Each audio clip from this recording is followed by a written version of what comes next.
magazines. I've actually got quite a few.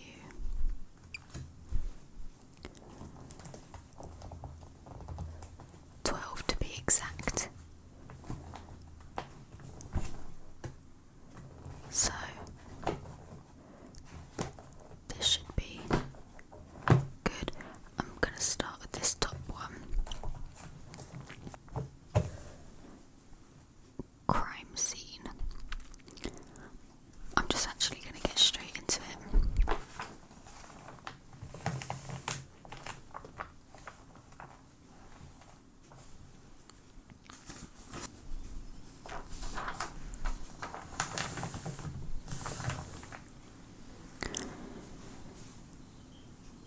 The prisoner upstairs. When school security guard Tom took troubled Tanya, 14, under his wing, she thought she could trust him. As the school bell rang for my next lesson, I stuffed my notebook and pens into my bag and got to my feet. Heart racing, I hurried past the classroom and bolted out of the school gates. Aged 14, I was fed up with being picked on by some of the other girls, so I decided to skip school. Life at home wasn't much better either. After my parents' divorce, I'd struggled to adjust to living with my dad and his new partner, and my mum was distant.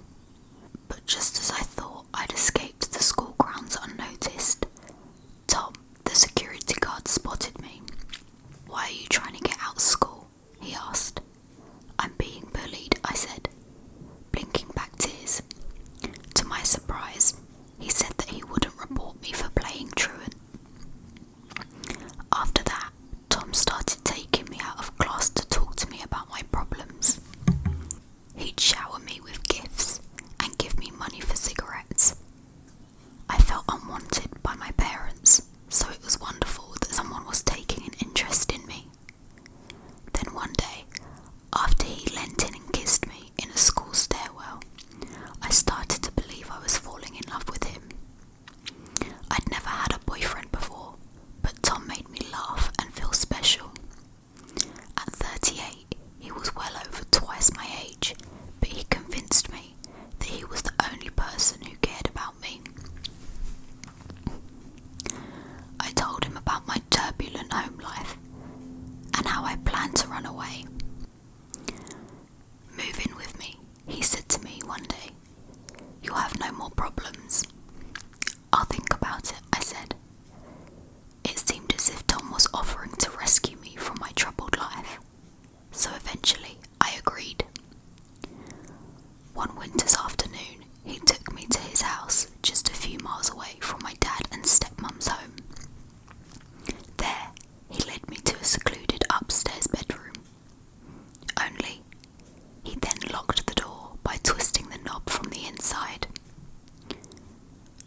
"For your own safety," he said, but it didn't seem right. Why was I being locked away? I wondered. I thought I was in love, but suddenly it didn't feel like that anymore. Tom lived with his parents and son, but I never saw them. It was also the last time I went to school. Tom kept me prisoner in that small room, forcing me to use a bucket as a toilet and bringing me leftovers from his meals. I was only allowed to leave to have a shower when his parents were asleep. He told me which creaky floorboards to avoid stepping on so I wouldn't wake them. But there was worse to come. One day, he came into my room, took off my clothes, and sexually assaulted me. His degrading attacks became routine. Afterwards, he made me keep notes of his abuse in a calendar book, so he could brag about the sex acts to his colleagues. He became verbally abusive too. "No one wants you, you're stupid," he'd tell me. He also repeated that my family didn't love me, and no one had even noticed I was missing. One day, desperate to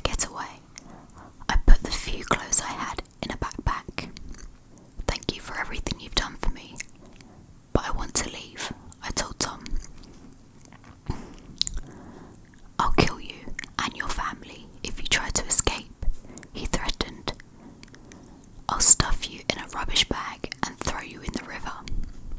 He also guilt-tripped me, telling me he'd take his life if I left.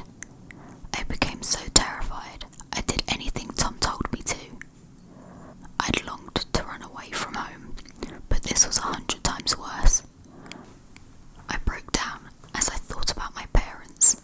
They were unaware I was being held captive just 2 miles away. I wanted to be anywhere but where I was, yet Tom was so controlling and had become my whole world. I relied on him for food and company. As months passed, even though I hated him, I also couldn't imagine my life without him. For 4 long years, I was held prisoner in that one room. But then one day, when I was 18, Tom started to bring me out occasionally, introducing me to family and friends as his girlfriend Nikki. I was too scared to run away, as he'd brainwashed me, and he knew that. And because he was so confident that I wouldn't escape, he started letting me go to the neighbourhood deli and to church on my own if I stuck to a curfew. I'd sit in church, too afraid to even look around, in case I disobeyed instructions. Back in my room, I would break down, thinking how I'd never do normal things like go to prom. During one of my brief outgoings, I secretly got a job working part-time at the deli. Thomas would never have agreed to it, but he thought I was just hanging out there. I got to know the owners, Joe and his wife, who were lovely. Flicking through a local newspaper one day, my eyes widened in shock. There was a photo of me as a child, and I was listed as a missing person. Something started to shift inside me as I watched Joe and his family interact. I saw how a normal family should be. That's what I wanted, I thought, realizing that I had to escape. Over time, the trust between us grew, and when I was 24, I plucked up the courage to tell Joe the truth. He'd known something was wrong and encouraged me to open up. If you look on this website for missing children, you will see a picture of me, I said, before bursting into tears. He called his son, a former officer who knew about my case. He then contacted the police, who set a plan in motion to get me out. When you go back to the house, don't do anything out of the ordinary, Joe said. Within hours, police officers swooped and Tom was arrested. They led me to a police car, and as I stepped inside, I took a deep breath. Finally, I was free. I allowed myself one glance back at the place that had been my prison for a decade. It's over, I said, slumping into the car seat. That night, at the police station, I was reunited with my father. I never lost hope of finding you, he said, as we hugged, both of us in tears. While I was happy to see him again, it felt bittersweet, because he believed that, at 14, I'd known what I was doing. But I believed I was a child who needed his protection. We became estranged. However, my mum and I became close after she helped me get back on my feet. She was just concerned with my well-being. I'm just happy to have you back in my life, she said. I can't believe you're alive. We had intense therapy together, and she became my biggest supporter. In time, Thomas Jose, 48, pleaded guilty to statutory sexual assault, involuntary deviant sexual intercourse, indecent assault, and endangering the welfare of children, corruption of a minor, interference with custody of children, and aggravated indecent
we worked together as shop managers. 6 years later, when I was 31, a local radio station who knew about my plight made one of my wishes come true. When I got to experience the prom I never had, I wore a gorgeous lilac dress and danced with Carl. At 34, we got married on a beautiful beach, just the two of us. I don't think I could have got through life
and she was sweating so much.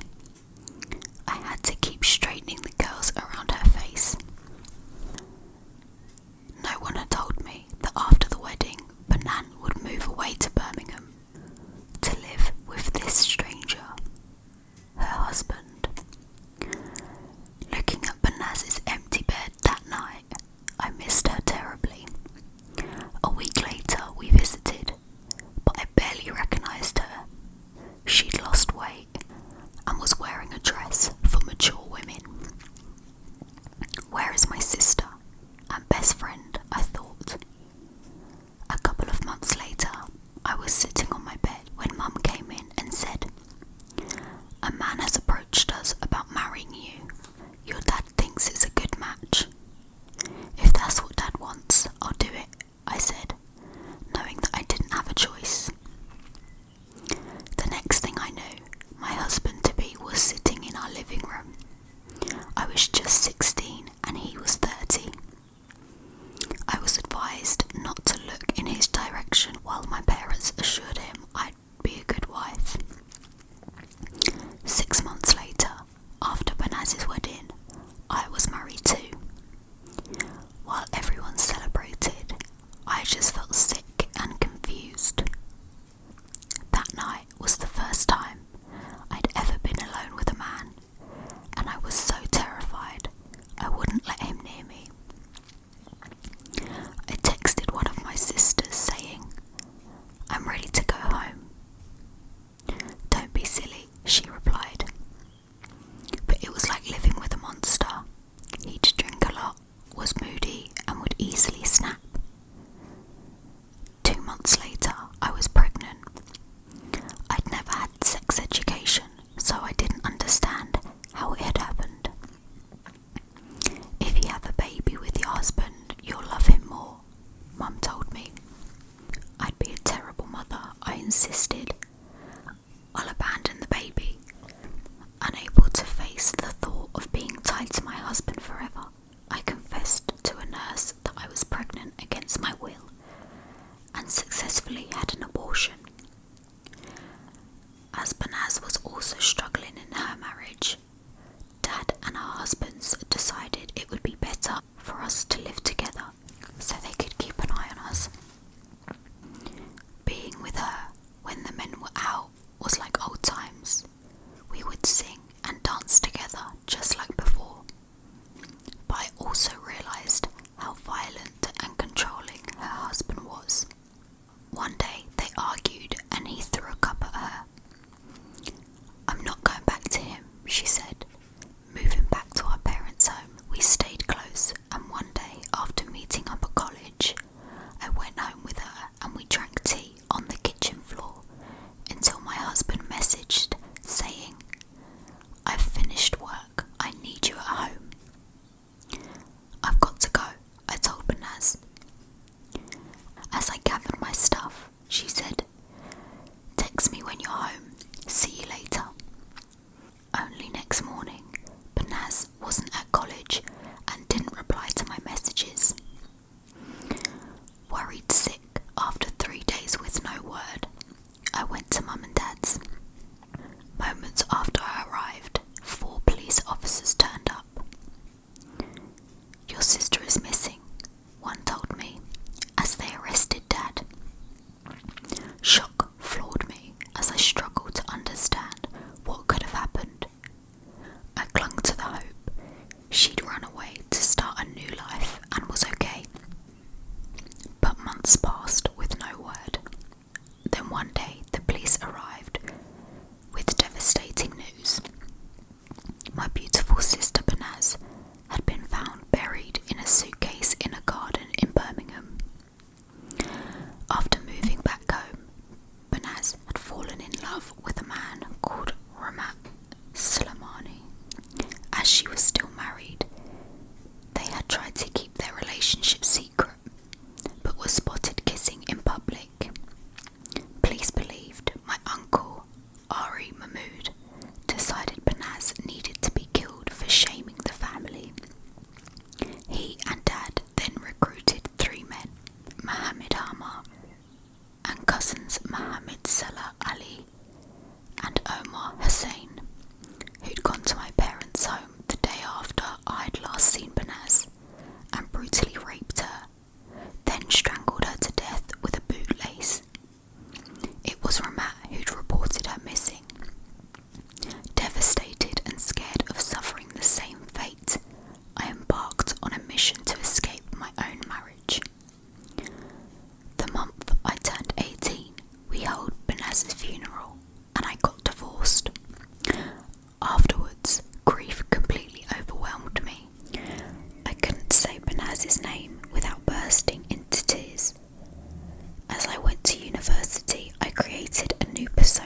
myself, and I didn't tell anyone what had happened. When I met someone and fell in love, I told him, "My family are close, my parents a dream couple, and my mum is my best friend." It couldn't have been further from reality.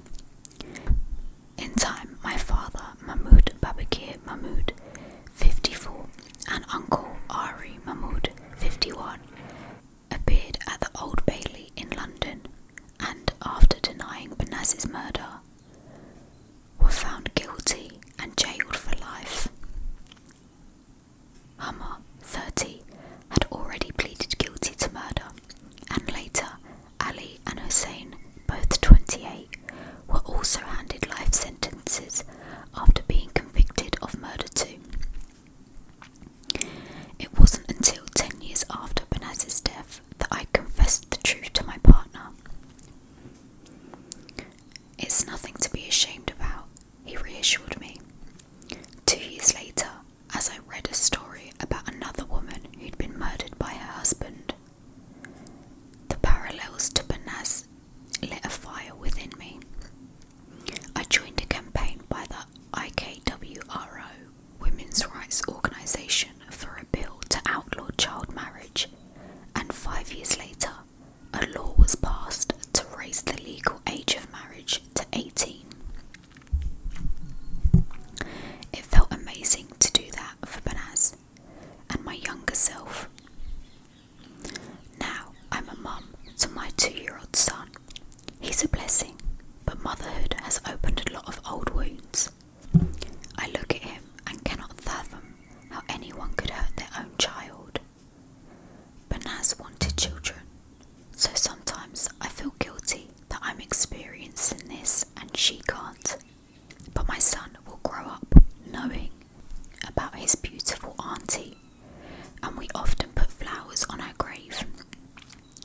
There's still a lot I haven't dealt with, and it will take a lifetime to process.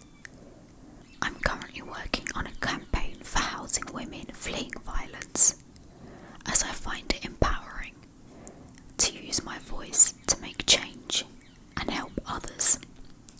Everything I do is for my sweet sister Banaz, who I miss every day.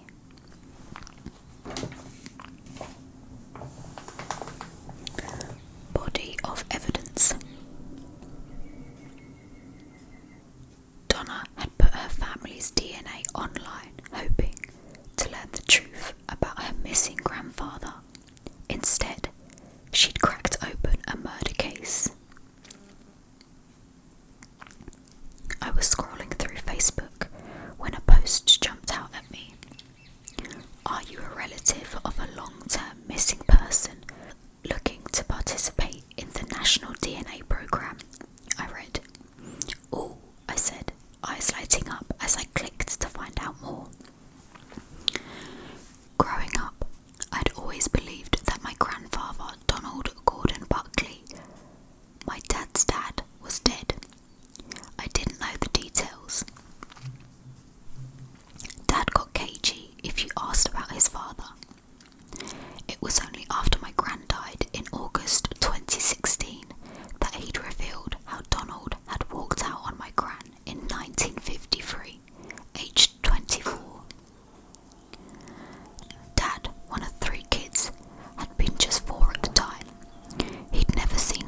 Maybe, she replied, sounding hesitant. We found the body of an unidentified female behind a unit block in a place called Alderley, Queensland. My brain whirred. A female body. What does this have to do with my grandfather? I asked, baffled. I reported him as a missing person last year. Oh, the detective replied. Then it doesn't sound like it is linked to that.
although she'd lost touch with her family before her death. At one point, she'd apparently held down a job and travelled. Now I'm telling her story far and wide, in the hope someone can provide some answers about her death. We may never have met, but I feel a connection to my distant relative. Tanya deserves justice.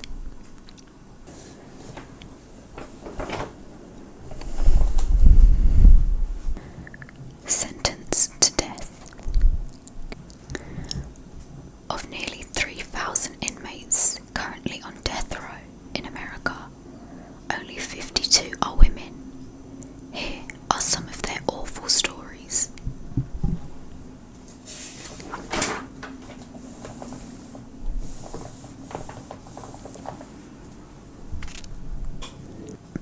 Born in St. Kitts while it was a British colony in 1958, Linda Carty is a British citizen.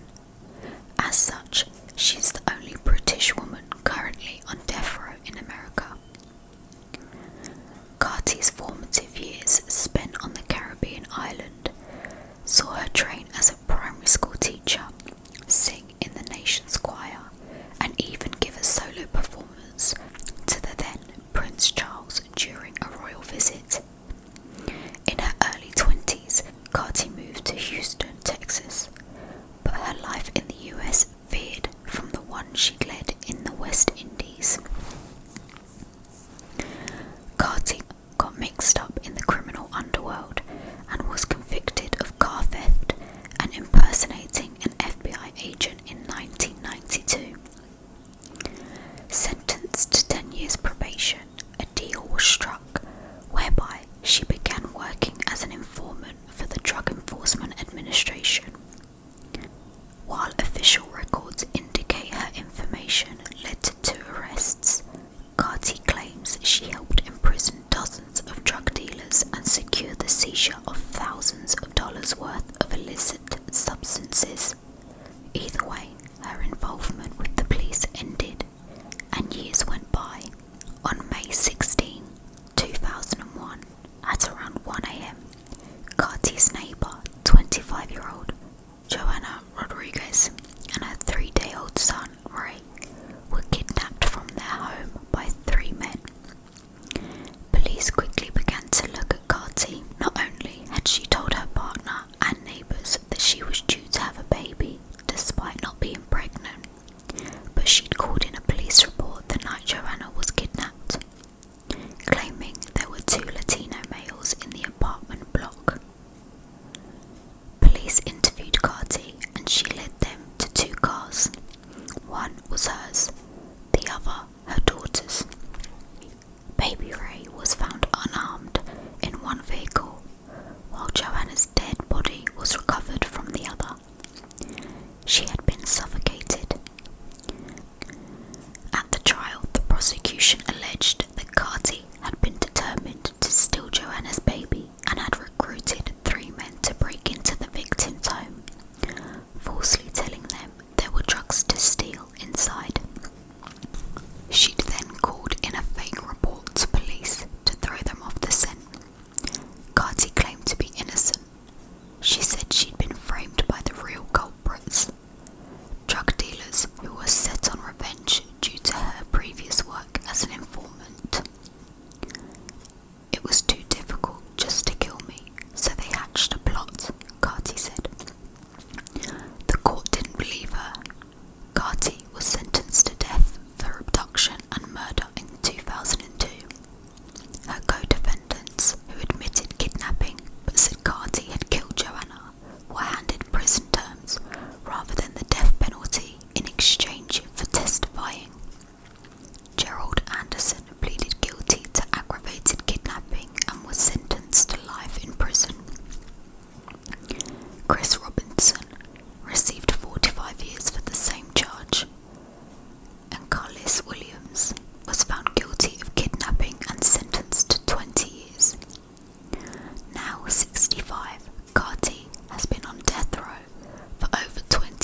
officers described Frank as shy, occasionally irrational, and indecisive.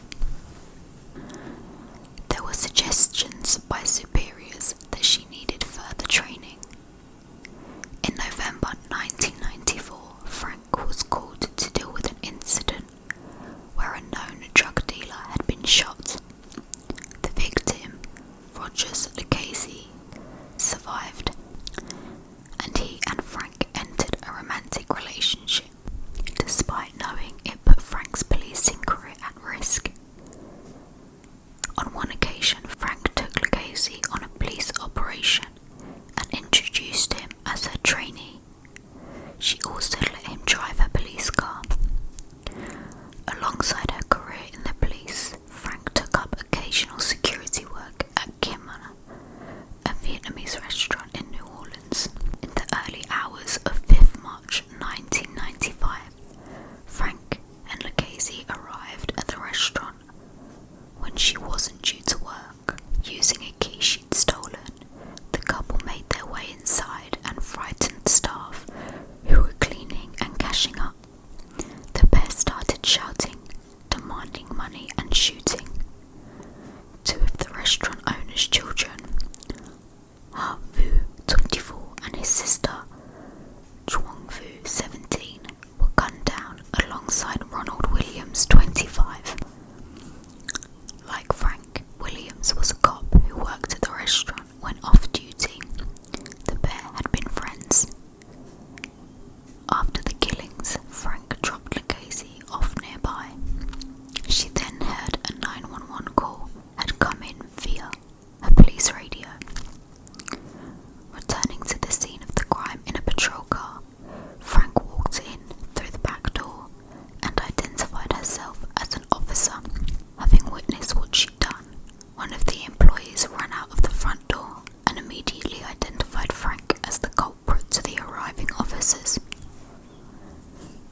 Frank later confessed, and both she and Lucchese were arrested. Lucchese was convicted of the murders first and sentenced to death. However, this was later downgraded to life without parole.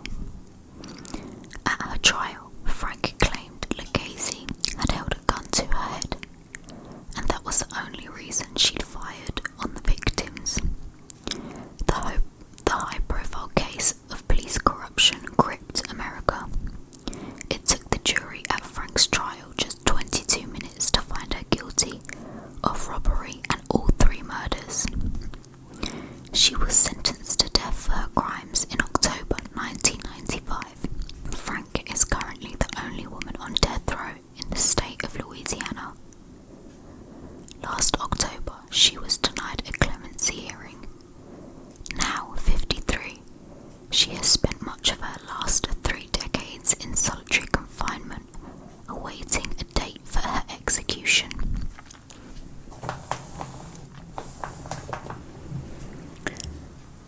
Little Deshaun Martinez, 6, had his whole life ahead of him, but danger was lurking under his own roof. A skeleton in the closet. It was 2nd March 2020, and police in Flagstaff, Arizona, had received an emergency 911 call about an unresponsive child.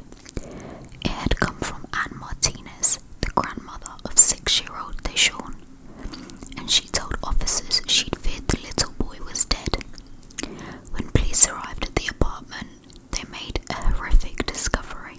Shocked detectives found the emaciated, lifeless body of Deshaun, who was lying on the living room floor, covered in cuts and bruises.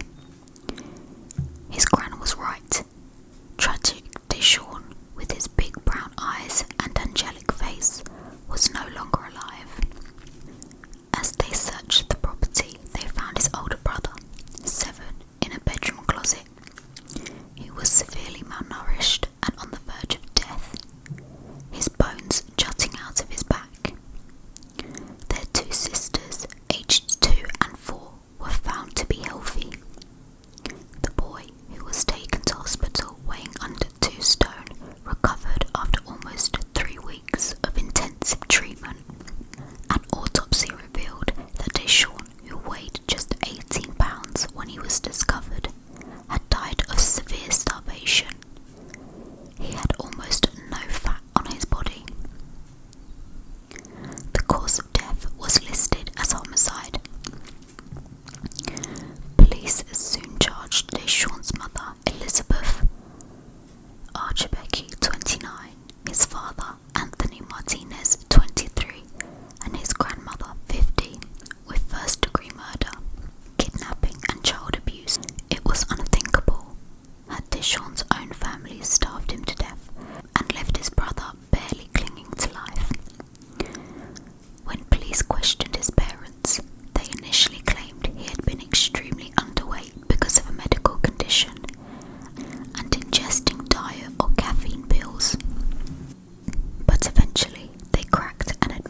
was in a similarly desperate situation. A year later, it was Anthony Martinez's turn to face justice. Just like Deshawn's mother, he was jailed for life for the murder of his son after a jury found him guilty. He was also handed another 68 years for 2 counts of child abuse and 2 counts of kidnapping, committed against both the 6-year-old child and his 7-year-old sibling. The sentences would be served consecutively and also included 2 convictions of the aggravated assault on law enforcement officials. Although he didn't speak during the proceedings, Martinez's lawyer read out a letter penned by him, apologising to Deshawn's 3 siblings, 2 of whom didn't suffer the same abuse but still endured long-term harm. The letter said, "I want to start off by apologising to my children for all the things I put you through. I love you all very much. I am sorry I neglected to be the father you all deserved. I wish that I could take it all back and do things the right way and protect you from all of this." He added, "I'm not going to ask you to forgive me for my actions. I just hope one day I will be able to make things right in whatever way possible." The adoptive mum, who took in Deshawn's 3 siblings, read out her statement in court, in which she slammed their father for failing his children. "A father is the protector, provider, teacher, and first role model in life," she said. "I'm eternally saddened, Anthony, that you threw away the gift and privilege of fatherhood. So much has been taken from these children, yet pieces of who they are can never be broken." She went on, "As their adoptive mother, I recognise the beauty of their natural gifts. I am here to tell you how special